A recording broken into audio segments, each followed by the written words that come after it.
Hey, what's up, everybody? Welcome to episode 2 of FightIQ with Jesse Sidhu. I'm your host, Jesse. Today, what we're just going to do is go over my picks and results for UFC 324, and recap that a little bit, and then go over my fight predictions and bet predictions for UFC 325. So, all I want to say is 2026 is off to a bang. UFC 324 was a fire card, a lot of action, a lot of great fights. I think it was a great way for them to start their promotion with Paramount Plus. They had like 5 million views. And if you think about that, those are just like how many people were watching like per TV or per whatever you want to say, like single devices. So like, honestly, we can even fairly guesstimate, 2 or 3 people are watching one device most of the time. No one's watching UFC too much by themselves, usually with someone else. So like, honestly, might have gotten their eyeballs on like 20 million, which isn't too bad, especially seeing how many of those are new to UFC, like new to the audience. So far, I think it was a smart move by them, and like everything they wanted to do, even though they didn't put like maybe the most deserving fighters for the title, like Armin and stuff for it. Paddy versus Gagey was a brawl, so it worked out for what they wanted, and eventually the fighters who deserve the titles will get their shot and get there. So based on the bet, so right now I'm only up a modest 0.48 units, so almost half a unit. I will say of the bets I made, 2 of them ones that like saved my night were Gagey versus Paddy method of victory, which I said was going to decision. I actually won 2.4 units off that bet, and O'Malley by decision I won it, so I doubled up.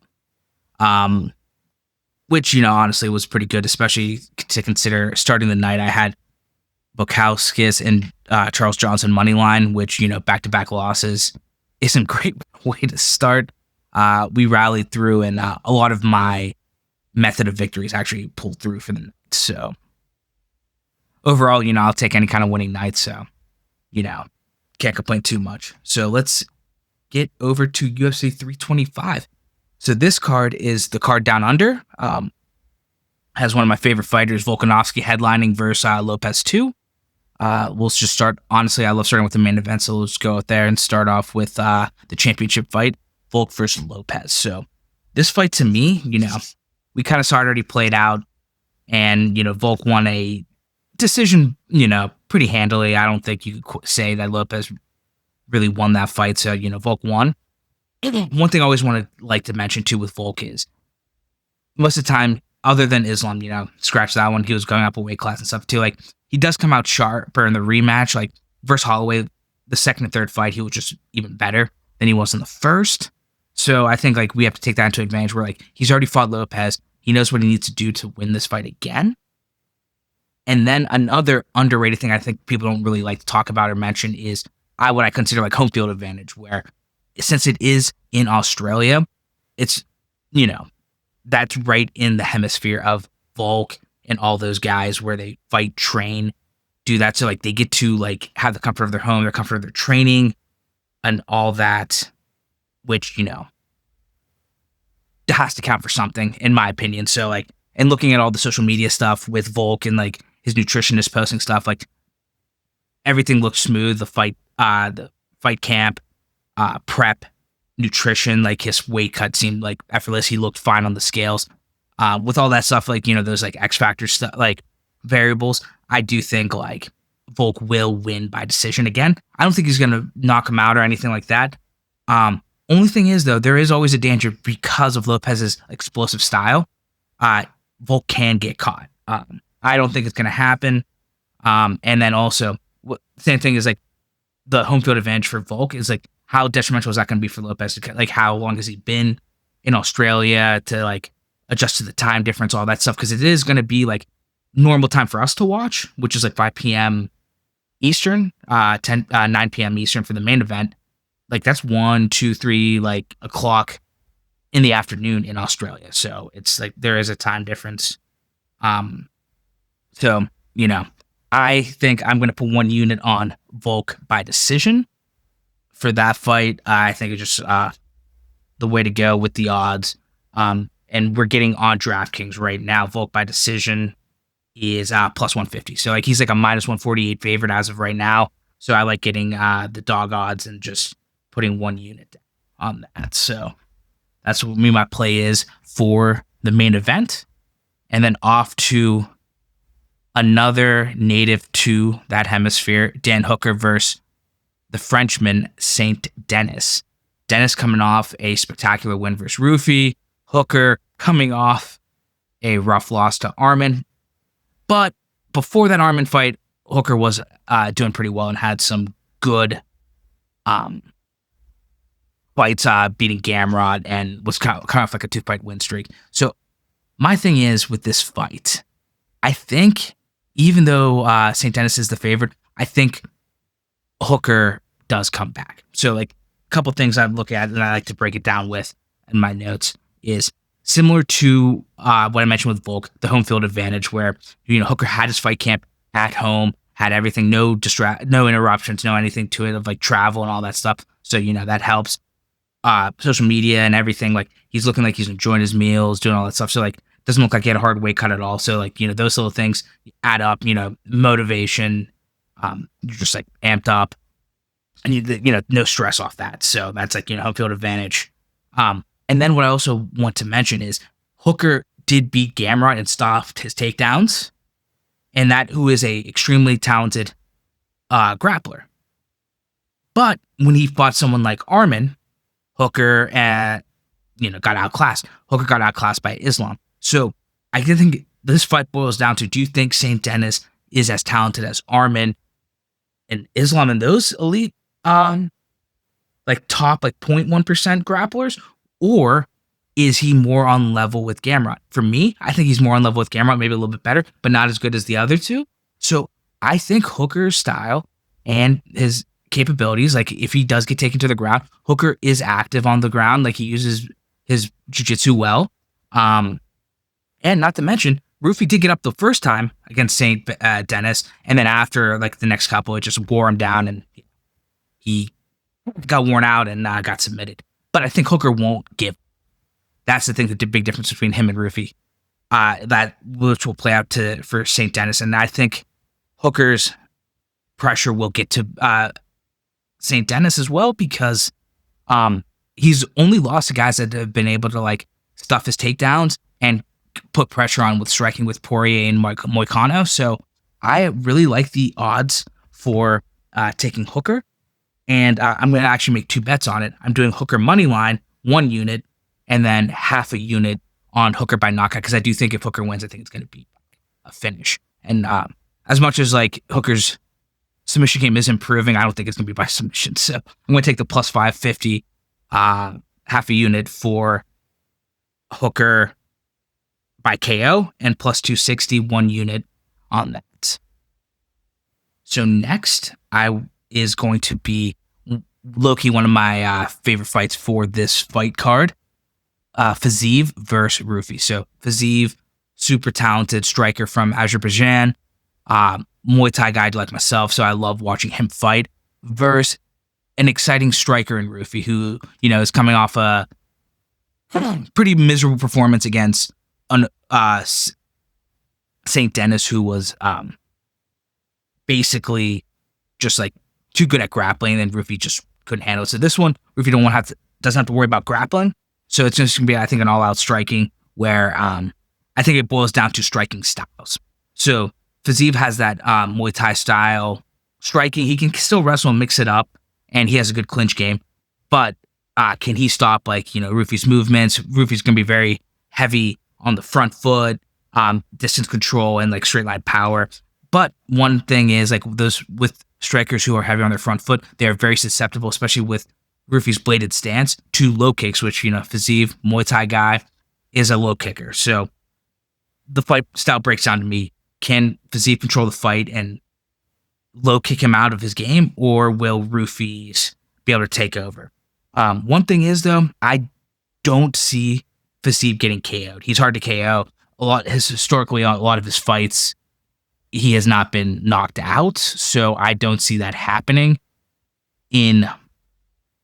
against Ruffy. As talented as Ruffy is, I don't see him doing that.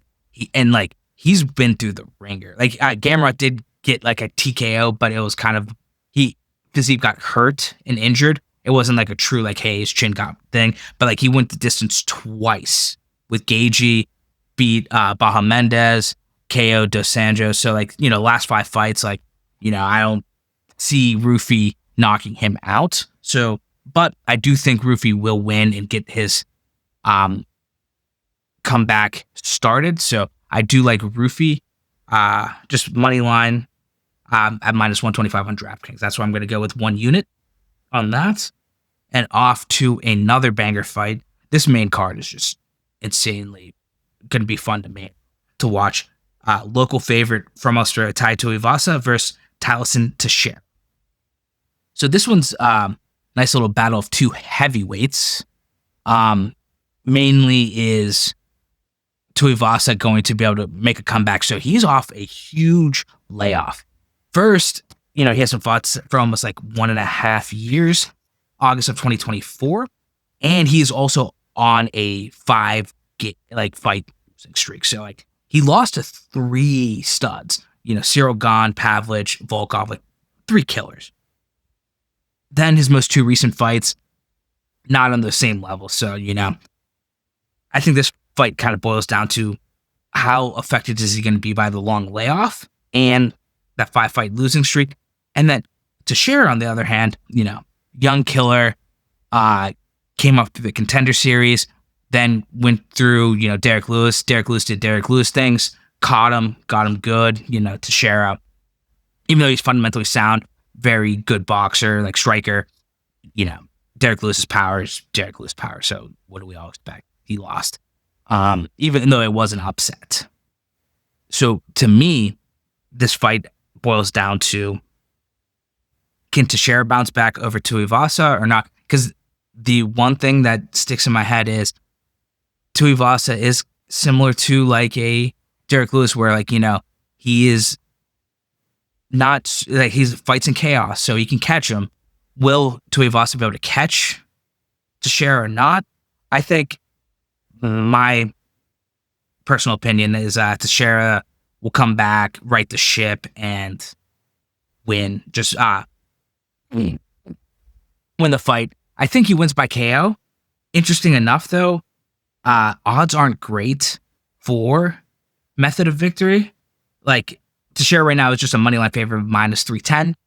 Unfortunately, by KO, it's minus 200, so like 100, difference. And then it sucks, too, because method of victory is also minus 800. And then even if you were to look at the prop of fight goes to distance, minus 1400. So, like, a lot of the things I like to look at to try to, get a slight edge, see if we can beat the books, isn't really there. So I'm just going to play it safe and just put 1 unit on Teixeira winning at minus 310, just in case something weird happens and they do go the distance. It is only 3 rounds, too. So, it is entirely possible they go. Because, like, a lot of Tuivasa's losses, he has a couple KO losses to Pavlich and Gane, but he got submitted twice, and then he got a split decision loss. So I'm not saying he isn't durable. So, like, and then Teixeira is a killer, but we'll see on how that goes for him. And that one, I just don't like. I don't know if getting a little bit more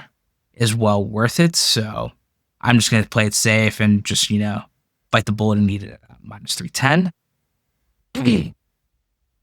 Off to the first fight of the main card.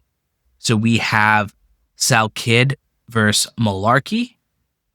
Both Australian boys, so it's a nice little fight down under. Sal Kidd is the man that, young up-and-comer, young killer, has a fight over the infamous Indian Khabib, who kind of like, made India a little bit of a laughing stock. And, as a fellow Indian, it does kind of suck to have him do that. Like, we have, some talent out there. Hopefully some guys will be able to step up. But, like, we did not look good by him naming himself the, Indian Khabib. That was very dumb. I understand, like, bravado and, like, pride. Worst part is he's not even Punjabi, where, like, the wrestling is, like, mainly out of. So, like, come on, man. What do you do?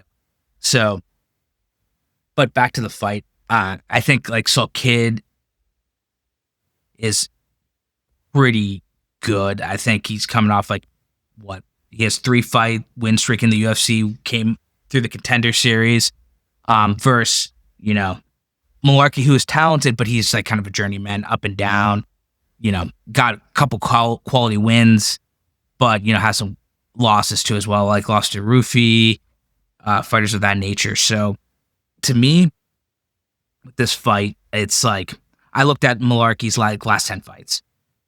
Interesting enough, he's either won by decision or lost by KO. So it's tough to say, like, is his chin there, is his chin not there? But unfortunately, this, like, odds are so bad. So Quid is minus 1,000 favorite, while Malarkey is a plus 650 dog. So I think the best bet to make, just to get the difference, it's similar to like Umar's winning by decision last week was so much cheaper than him just winning the money line. We can get Soul Kid killed at minus 145. I'm going to do by KO, TKO. I do think he wins this fight.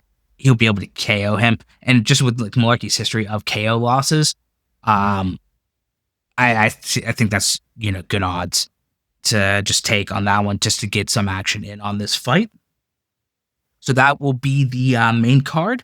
We're off to the prelim, which also has 5 like banger fights. It's first fight of the prelim. Sorry, last fight of the prelim will be Junior Tafa versus Billy Akana from the U.S. It'll be a nice little light heavyweight fight. 2 big boys going at it. Both are, it was going to be an interesting fight, like open stance fight. Tafa is more of a striker. Akana is a little bit more well-rounded. Interesting enough, Tafa's only won by KOs. And he's lost by submissions and 1 decision in his career. While Akana's kind of mixed it up, has won by submission, decision, KO, TKO. So this would be a fun fight. Interesting enough too. Like, even though Akana has only been recently in the UFC, he's 2-1, fought some decent guys, and then he also has fought in LFA, PFL. So while Tafu's history in the UFC is is like over 6 fights in the UFC, a little bit of a mix, like 2 wins, 4 losses. Honestly, looking at, I don't like to look up too much like for like my decisions. So I look at like the last year or two, and in the last year, Tafu is 1-3 in his last 4 fights, and while Akana is 3-1. So like Akana's the harder fighter coming in with that little bit of a win streak, better momentum going for him. I think it's ultimately going to be like, can Akana mix up the fight and change levels, change that, and throw Tafu off just the striking game? Because I do think Tafu is just slightly more favored in the striking, but Akana is the more mixed bag, so he can kind of mix it up, throw some takedowns in, get a striking even a little bit more sharper against that, and kind of come up with a catch up to the striking level difference, which honestly, to me, I think that is what's going to happen. So I like taking 1 unit on the Akana money line, which is on DraftKings. Akana is favored by minus 265. So I'm going to put 1 unit on that for him getting the dub. And then off to the next fight, it's Cam Roston versus Cody Brundage. So Brundage is of losing to Bo Nickel fame, while Cam Roston is the local Australian boy. He's older in experience. Like, he's fought almost like 15, 20, like close to 20 fights pro level, but he's been all over. He's had 2 Contender Series fights, 1 loss, 1 win, and then 1 UFC fight. So he's relatively new to the UFC, but he comes out of City Kickboxing. He had some good battles in the Contender Series, and that won by KO in UFC Olberg versus Reyes. So I do like Roston coming into this fight. I think it's basically going to boil down to their style. So like, Brundage is a UFC vet with a wrestling heavy style.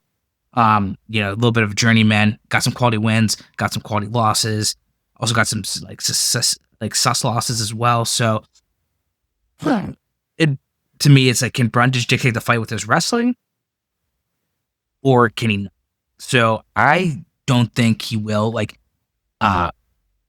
be able to contain Cam. I think Cam's striking will get there, and he'll be able to stop Brundage's wrestling and kind of eke out the victory. To me, I like the money line for him as well. It's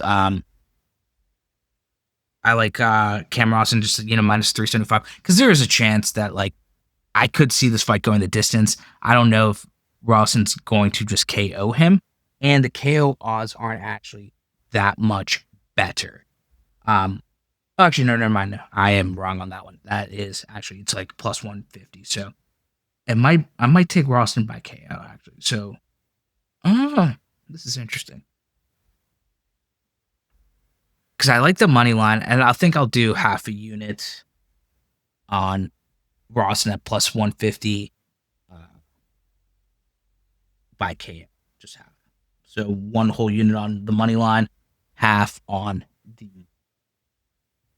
by KO, just to get a little bit more juice, get a little bit of that going, and then off to the next fight of the prelim. It's Jacob Malkoun versus Torres Finney. So good old USA versus Australia. And one thing I do want to mention, I think, with Roston versus Brundage too, is I think Brundage isn't that much. Roston isn't that much worse than Brundage, or experience wise or anything like that. I think they're pretty even. This fight will be dictated by who can control it. And I think that home field advantage that I mentioned earlier for a lot of the things is a big thing. And that's a variable I'm considering a lot for these fights. Just I know everyone is a professional, but professionals make mistakes in the UFC all the time. We see people miss weight and do that. So I think it's very underrated that you get to have your whole camp and everything in your country, or even the country right next to you. So it's these New Zealand, Australian guys just have an advantage that we have to take into consideration. Plus, the time zone difference, where they're fighting in the afternoon. That's when these Australian guys are training anyways. A lot of the time, mornings, afternoons, whatever. So their bodies will be able to get used to it. And I think the mental game is a little bit under-respected when it comes to some of the betting stuff. And for this card especially, I'm taking advantage of what I believe is a good variable to just use knowledge-wise. So back to Malkoun versus Finney. It is interesting because these are both two smaller middleweights, 5'8", 5'9", so you don't usually see them a little bit bigger. So it's just a fight of two, but they're freaking strong. They're ballers. They're strong. They're both very good grapplers. Finney is an elite wrestler with solid striking, a little bit explosive boxing style added into it. And Malkoun is a very grappling heavy style himself. BJJ black belt. He also is a solid boxer himself, 3-0 pro. So it's gonna be an interesting style to see whose grappling style will take over. Because I think by pure wrestling, Finney is better than Malkoun, but it'll be interesting to see if it does go to the ground. When Finney goes his guys to the ground, he's not trying to grapple and pressure them. He's mostly using heavy ground. That's his go-to on that. While Malkoun, it's just pressure, even on top. So it'll be interesting to see how this goes.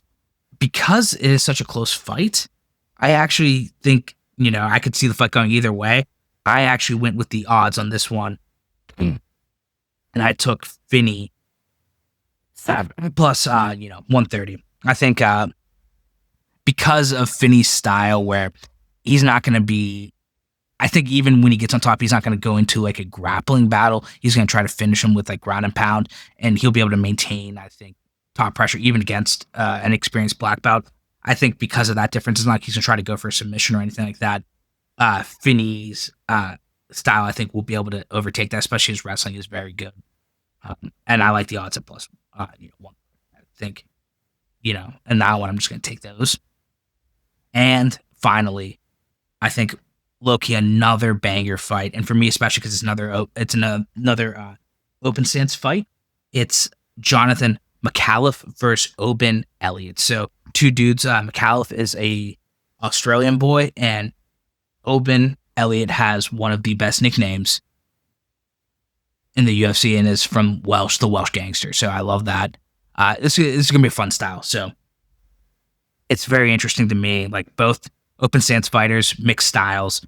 McAuliffe is a kick-heavy striker, pressure fighter, and has really good grappling as well. He had this insanely slick triangle win on the Contender Series, and then he won by decision last February in UFC 312 on the DDP card for Strickland. So very mixed style. He's very aggressive though too with it. Pressure fighter, kick-heavy style. Like in that fight too that he won by decision, most left kicks I've seen, he was just like left kicking the dude to oblivion. The guy just wasn't blocking. He just took those left kick shots. Then Oban, on the other hand, very experienced too.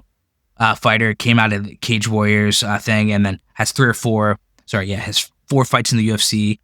Most recently a loss, but other than that, he was on a 3-fight win streak. He's an aggressive striker, a little bit of like Taekwondo roots, but you see it more recently though. He loves his dirty boxing style, close range, like a lot of hooks, close clinch style, and then he himself is not too shabby on the ground as well. BJJ brown belt. I think this one is going to be interesting. Is like who maintains the range and who kind of controls the fight. One thing I noticed is like there wasn't that much tape on McAuliffe, but the one fight I did watch for UFC 312 with McAuliffe like throwing those huge left kicks, and a bunch of those left kicks, he left himself super open. Like it was more of a slashing down left kick style, like, no long guard, no anything, which is susceptible to a short hook, like short overhand, which is what in the videos I've watched of Elliott fights, like Elliott loves those kind of shots. So like that is an opportunity for it. But at the same time too, they're like looking at the fight against the Contender Series, it wasn't like he was always left kicking. I think he game plans against his opponents more than not. And he just noticed that his opponent, Juice, wasn't going to block the left kick, so he just left kicked him to oblivion. So this one he might be, hopefully, maybe not super left kick heavy. We'll see, even though that is his style, because that is something he will leave himself open to. But in my opinion, I do think McAuliffe gets it done in this fight by money line. I'm going to put 1 unit on it. And then, so let's put together my weekly fight card parlay. We're going to do all money lines. So I'm not going to do any of the early prelims, but we're going to do McAuliffe at minus 130. Finney at plus 130. Cam Rawson at minus 375. Billy Akana at minus 265. Saul Kidd at minus 1,000. Teixeira at minus 310.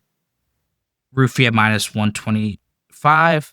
Hooker at plus 260. And finally, Volk at minus 148 at half a unit. So that is going to be my parlay. And then just to recap the bets, I'm going to link my Google spreadsheet that I've been keeping track of bets for the year on, so you guys can follow along with me. But right now, so far, it's going to be Volk by decision, 1 unit. Hooker wins money line, 1 unit. By KO, also half a unit. Ruffy by money line, 1 unit. Teixeira, 1 unit money line. For half a unit on Saul Kidd KO. I have Akana moneyline 1 unit, Rouston 1 unit on the money line, and also plus 150 KO, half a unit. Then I'm going to do Finney 1 unit money line, and finally last pick on the card will be McAuliffe money line. So it'll be nice. I always like to have a little bit of juice on all the cards. Right now, I think because these are numbered cards, we have much more. I have a little bit more knowledge on some of these fighters, so I'm comfortable like making those bets. Some of these future, like I know we're gonna slow down Tell Oliveira versus Holloway in March. So like February's gonna be a little bit slow, like only I think 2, maybe 3 cards. And a little bit less known fighters on the thing. So that one might be a little bit less betting action, but I figured for these two, because they are numbered cards and I'm comfortable with a lot of the fight styles and like where I came to conclusions with. This would be a nice good one. So we'll see if I come up with positive or negative, but it's been a fun 2-week start to the UFC and I'm excited to see how the rest of the year pans out. So appreciate everyone watching. Have a good rest of your day. Enjoy the fights.